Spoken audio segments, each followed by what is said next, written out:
मी स्नेहा प्रदीप रोहिणकर वाघीकर. मी पिंगळी गटातून उभी राहिलेली आहे. कोणत्या पक्षाकडून आपण उमेदवारी घेतली? भाजपा पक्षाकडून मी उभी राहिलेली आहे. जनतेने मला संधी दिलेली आहे उभे राहण्यासाठी. पिंगळी सर्कल मध्ये नेमके कोणते महत्त्वाचे प्रश्न आपण हातात घेतले? जिल्हा परिषद शाळा, दवाखाने, रस्ते, पाणी,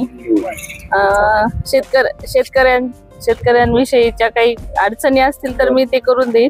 शेतकऱ्यांसाठी विविध योजना राबवणार का तुम्ही जिल्हा परिषद? जिल्हा परिषदच्या माध्यमातून मी शेतकऱ्यांच्या अडचणी दूर करते. दवाखान्याचा प्रश्न आहे, महिलांच्या सक्षमीकरणाचा प्रश्न आहे, जिल्हा परिषद शाळेचा प्रश्न आहे.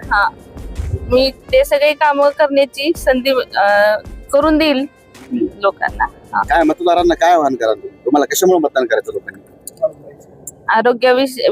आरोग्यविषयाची काही अडचणी असतील, काही कामं असतील, त्यासाठी लोकांना शिक्षण क्षेत्रात काही अडचण असेल ते सगळे कामं करून देण्याचा प्रयत्न करेल मी. लाडकी बहीण योजना यशस्वी झालेली आहे. सर्व लाडक्या बहिणींना काय आवाहन करायचं? सर्व लाडक्या बहिणींना हेच आवाहन करते की आपल्यासाठी खूप छान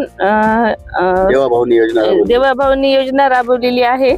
तरी महिलांनी मला चांगल्या प्रकारे मतदान करून येत्या 7 तारखेला मतदान आहे, भरघोस मतांनी निवडून द्यावे हीच महिलांना विनंती.